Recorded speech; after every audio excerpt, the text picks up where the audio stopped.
Kumar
पितृवचन सेवापति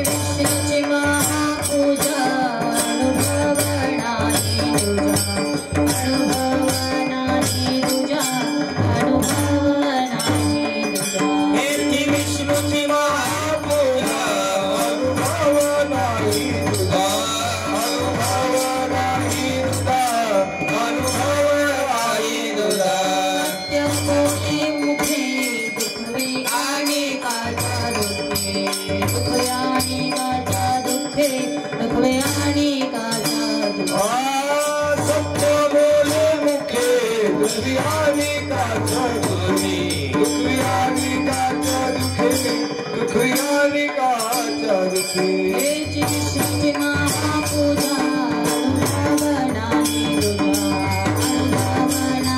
तुझा अनुभवनाही तुझा हेच विष्णूची महापूजा अनुभवनाही तुझा अनुभवनाही तुझा अनुभवनाही तुझा निश्चयाचे बळ ओ निश्चयाचे बळ निश्चयाचे ओ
पितृवचन सेवापती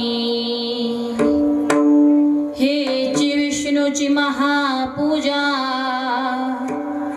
अनुभव नाही दुजा सत्य बोले मुखे दुखवे अणिकांच दुखे हेची विष्णूची महापूजा अनुभव नाही दुजा निश्चयाचे बळ तुका म्हणे तेची फळ हेची विष्णूची महापूजा अनुभव नाही दुजा विठ्ठल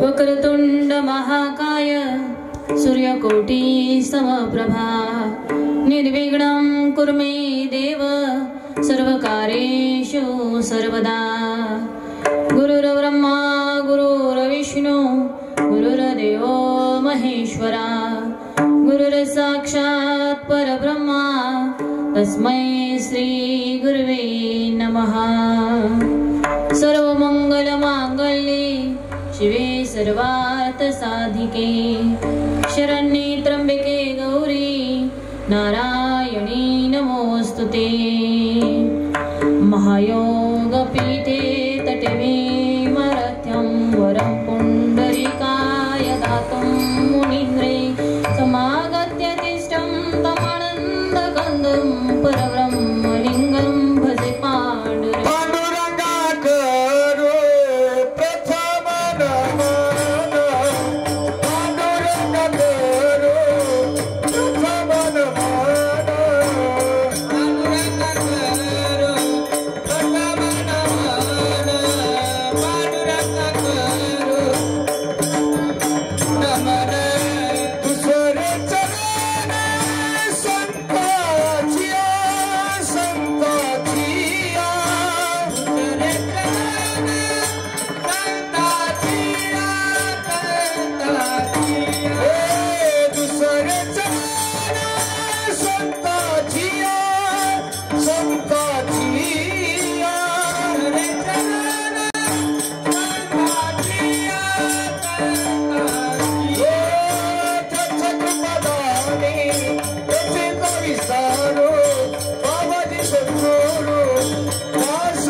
प्रथम नमन दुसरे चरण संतांच्या त्यांच्या कृपादानी कथेचा विस्तारो बाबाजी सद्गुरु दास तुका ओम नमो ज्ञानेश्वरा करुणा करा दयाळा तुमचा अनुग्रह लाधलो पावन झालो चराचरी विठ्ठला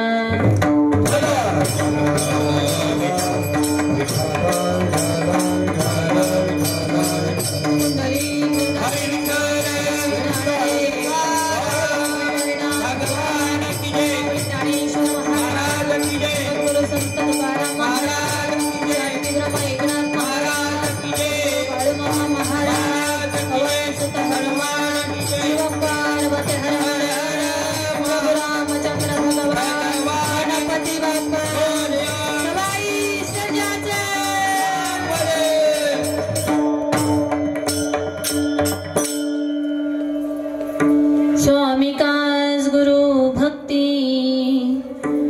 पितृवचन सेवापती हेची विष्णूची महापूजा अनुभव नाही दुजा। माई बापा प्रस्तुत प्राप्त समय सेवेकरता निवडलेला अभंग देहुनिवासी वैराग्याचे मूर्तिमंत पुतळे पंचम वेदाचे निर्माते भगवंताचे लाडके भक्त जे सदेह वैकुंठाला गेले ते जगद्गुरु जगतमान्य सच्चिदानंद स्वरूप श्रीमंत संत तुकाराम महाराजांचा 4 चरणाचा उपदेश प्रविशाचा अभंग आहे। विठ्ठला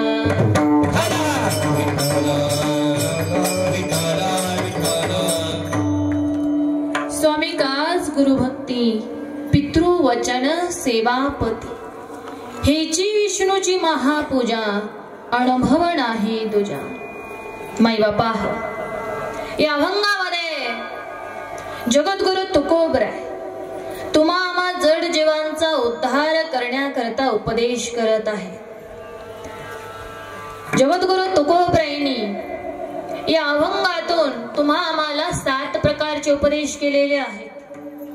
पहिल्या चरणामध्ये 4 उपदेश केलेत, तिसऱ्या चरणामध्ये 2 उपदेश केलेत आणि शेवटच्या चरणामध्ये 1 असे एका अभंगातून एकूण 7 उपदेश जगद्गुरु तुकोबराय तुम्हा आम्हाला करतात। माई बापा आवाज दे थोडासा।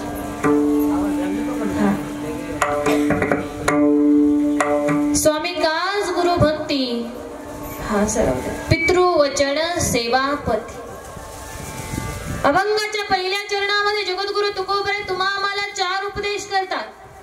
कोण कोणते तर स्वामी काज स्वामीचं काम करत चला, गुरुची भक्ती करत चला, पुत्रानं पित्याच्या आज्ञेचं पालन करत चला आणि पत्नीनं पतीची सेवा करत चला। कारण या सगळ्या गोष्टी करणं म्हणजे हीच विष्णूची महापूजा आहे असं जगद्गुरु तुकोबराय म्हणतात।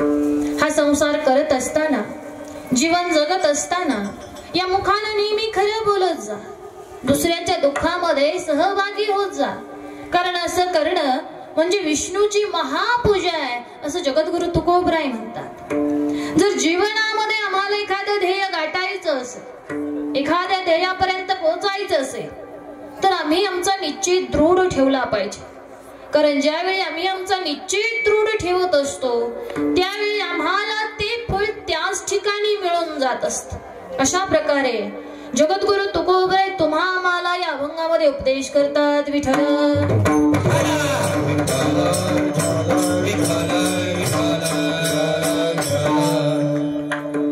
माई बापा सेवेला सुरुवात करण्या अगोदर थोडासा परिहार द्यायचा तो असा की आज आपल्या खैरेवाडी गावामध्ये आपल्या सगळ्यांचं दैवत मस्कोबानाथ आणि माता जोगेश्वरी यांच्या विवाह सोहळ्याच्या निमित्तानं या ठिकाणी हे कीर्तनाचं केलेलं आयोजन भगवंताच्या विवाह सोहळ्याच्या निमित्तानं आपल्या सगळ्यांच्या आशीर्वादाने प्रेमाखातर आम्हाला या ठिकाणी ही सेवा करण्याची संधी दिली म्हणून सगळ्यांना या ठिकाणी मनापासून धन्यवाद।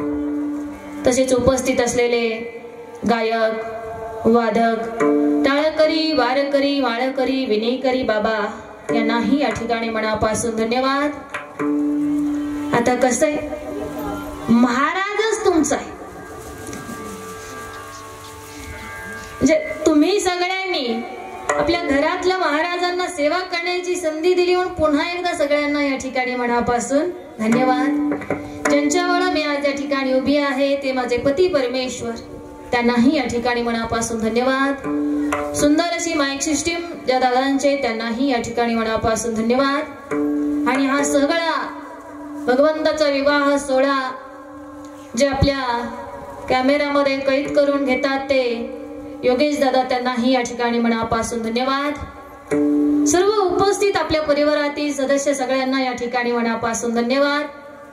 माझ्या स्वर्गवासी आई वडिलांच्या पवित्र स्मृतीला अभिवादन करून आजच्या सेवेला सुरुवात करते। विठ्ठल माई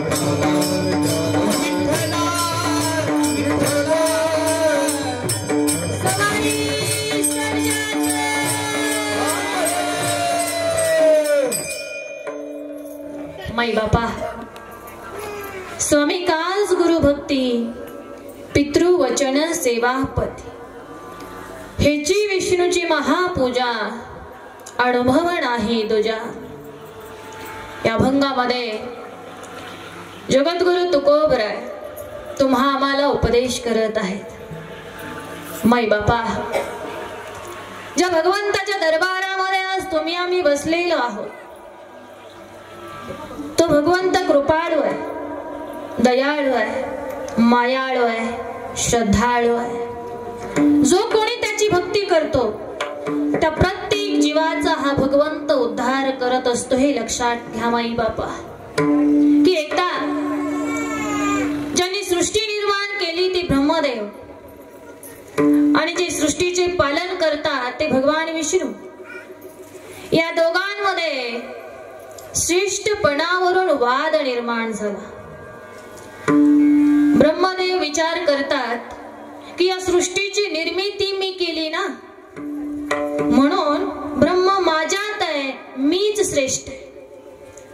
त्याच्यावर भगवान विष्णू म्हणतात, ब्रह्मदेव आजपर्यंत तुम्ही केलेले जप तप ध्यान सगळं काही व्यर्थ आहे, कारण तुम्ही माझं ब्रह्म पण विसरलाय ना. म्हणजे ब्रह्मदेव म्हणतात मी श्रेष्ठ आहे, माझ्यात ब्रह्म आहे, आणि भगवान विष्णू म्हणतात माझ्यात ब्रह्म आहे, मी श्रेष्ठ आहे. म्हणजे दोघांमध्ये वाद निर्माण झाला की खरा श्रेष्ठ कोण, खरं ब्रह्म कुणामध्ये. या दोघांचा वाद चालू असताना त्या ठिकाणी नारद मुनी आले. नारायण नारायण. नारद मुनी आल्यानंतर या दोघांचं बोलणं ऐकलं. त्यावेळी नारद मुनी ब्रह्मदेवाला आणि विष्णू देवाला दोघालाही म्हणतात की तुम्हाला ही विपरीत बुद्धी सुचलेली आहे. जर तुमच्या दोघांमध्ये श्रेष्ठ कोण याचं उत्तर तुम्हाला पाहिजे असेल तर तुम्ही दोघंही बद्रिका आश्रमामध्ये जावा. तिथं सप्तऋषी आहेत, तुमच्या दोघांचा वाद ते मिटवतील. ठीक आहे म्हणले. ब्रह्मदेव आणि विष्णुदेव दोघंही बद्रिका आश्रमामध्ये गेले. त्या ठिकाणी सप्तऋषी होते. सप्तऋषींना या दोघांनी विचारलं की आमच्या दोघांमध्ये श्रेष्ठ कोण आहे, आमच्या दोघांमध्ये ब्रह्म कुणामध्ये. त्यावेळी सप्तऋषींनी एका मुखाने त्या दोघांना उत्तर दिलं की सगळ्यात श्रेष्ठ जे तत्व आहे ते एकच, म्हणजे शिवतत्व. शिव म्हणजे मंगलमय तत्व आहे. शिव म्हणजे कल्याण स्वरूप तत्व आहे. शिव म्हणजे ब्रह्म आहे आणि परमशिव म्हणजे परब्रह्म आहे. या ऋषी मुनींच्या मुखातलं हे उत्तर ऐकून या दोघांना राग आला की भगवान विष्णू या ऋषी मुनींना म्हणतात की तुम्ही शिवतत्वाची भक्ती करतात ना, म्हणून तुम्हाला विष्णू तत्वाविषयी अजून काही माहिती दिसत नाही, तुमचं ज्ञान व्यर्थ आहे. अर्थात इथं त्यांचा अपमान झाल्यासारखा झाला. त्यांचं उत्तर काही यांना आवडलं नाही. म्हणून ऋषी मुनींनी सांगितलं की आमच्यापेक्षा श्रेष्ठ वेद आहेत, तुम्ही वेदांकडे जावा. मग ब्रह्मदेव आणि भगवान विष्णू 4 वेदांकडे गेले. ऋग्वेद, यजुर्वेद, सामवेद आणि अथर्ववेद. तिथे गेल्यानंतर या वेदांनीही या दोघांना तेच उत्तर दिलं की ज्यांच्यामध्ये ब्रह्म आहे ते एकच तत्व आहे, ते म्हणजे शिवतत्व. अंगाला भस्म लावणारा शिव हा सूर्यासारखा तेज संपन्न असणारा शिव सगळ्यात श्रेष्ठ आहे. तुम्ही दोघे त्याचे काम करणारे आहात. सगळ्यात श्रेष्ठ भगवान शिव आहे. आता वेदांचंही उत्तर या दोघांना आवडलं नाही, म्हणून वेदांचाही अपमान या दोघांकडून घडला. त्याच्यामुळं भगवान शिवाला या दोघांच्या वागणुकीचा राग आला की हे असे का करतात. एवढा राग आला भगवंताला की भगवान शिवाने रागाने आपला डावा हात जमिनीवर जोरात आपटला. जसा हात आपटला तसं भगवान शिवाच्या या डाव्या हातातून एक दिव्य तेज मूर्ती बाहेर पडली. जी तेज मूर्ती म्हणजे काशीचा कोतवाल. विष्णूमध्ये वाद चाललेला आहे. त्या दोघांचा वाद मिटवून ये. ठीक आहे म्हणले. जिथं वाद चालला होता तिथं आमचे काळभैरवनाथ जाऊन पोहोचले. दोघांच्या मध्ये जाऊन थांबले. दोघांनी विचारलं, तुम्ही कोण? मी वाद मिटवण्यासाठी आलोय. पण तुम्ही कोण? मी काळभैरवनाथ. ज्याच्यामध्ये वाद चालतो त्या सगळ्यांचा वाद मी मिटवतो, त्याच्यासाठी आलो. बरं ठीक आहे म्हणले. आमच्या दोघांमध्ये श्रेष्ठ कोण आहे तेवढं सांगा. मग काळभैरवनाथ म्हणतात, मी काही क्षणात तुमचं उत्तर देऊ शकतो, पण तुम्ही अगोदर एक जण स्वर्गामध्ये जा आणि एक जण पाताळात जा.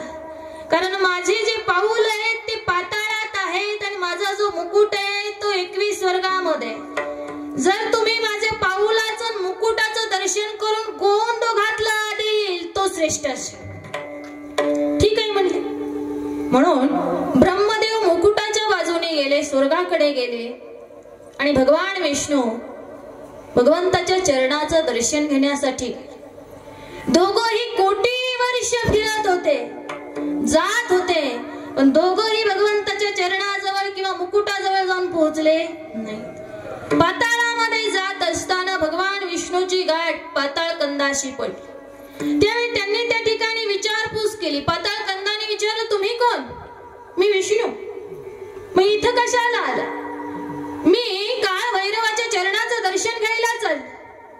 त्यावेळी पाताळ कंदाने त्यांना समजावून सांगितलं की आजपर्यंत तुमच्यासारखे इथं हजारो विष्णू आले, भगवंताच्या चरणाच्या शोधात गेले, पण कुणीही परत माघारी आलं नाही.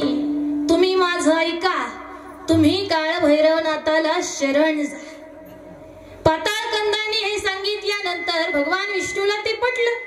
म्हणून भगवान विष्णूने देवाला शरण जायचं ठरवलं. मात्र स्वर्गामध्ये जात असताना ब्रह्मदेव दमून गेले होते. कोटी वर्ष चालत होते, बघत होते, पण भगवंताचं मुकुट काय त्यांना दिसत नव्हतं. जात असताना त्यांची भेट कामधेनू आणि केतकीशी झाली. त्या ठिकाणी केतकीने आणि कामधेनूने विचारलं की तुम्ही इकडे कुठे चालले? त्यावेळी ब्रह्मदेवाने सांगितलं की भगवंताचं मुकुट आहे ना, त्याचं दर्शन घ्यायला चाल. त्यावेळी केतकीन आणि कामधेनूनं ब्रह्मदेवाला सांगितलं की भगवंताच्या मुकुटाचं दर्शन होणं एवढं सोपं नाही, त्याच्यासाठी तुम्हाला पुढचा अजून जन्म घ्यावा लागेल. त्यावेळी ब्रह्मदेवाने विचार केला आणि या दोघीला सांगितलं की तुम्ही माझ्यासाठी थोडंसं खोटं बोला, की आपण काळभैरवाकडे जाऊया, त्याला जाऊन सांगूया की तिथं गेल्यानंतर तुम्ही दोघींनी सांगायचं की ब्रह्मदेवाने मुकुटाचं दर्शन घेतलेलं आहे, मुकुट बघितलेला आहे. ठीक आहे म्हणल्या. आता गायत्री आहे, ब्रह्मदेवाची आई आहे, माई बापा. आई लेकरासाठी खोटं बोलते ना, ठरवलं ना बोलायचं. आले माघारी. आल्यानंतर त्या ठिकाणी काळभैरवनाथाने विचारलं की झालं का नाही दर्शन? आता ब्रह्मदेवाला भीती वाटत होती, माझ्या आधी जर विष्णूने उत्तर दिलं तर तो श्रेष्ठ ठरेल. अवघड आहे माई बापा. म्हणून ब्रह्मदेवाने गडबडीने उत्तर दिलं, हो मी मुकुटाचं दर्शन घेऊन आलोय आणि पुरा म्हणून या दोघी आहेत, विचारा या दोघींना.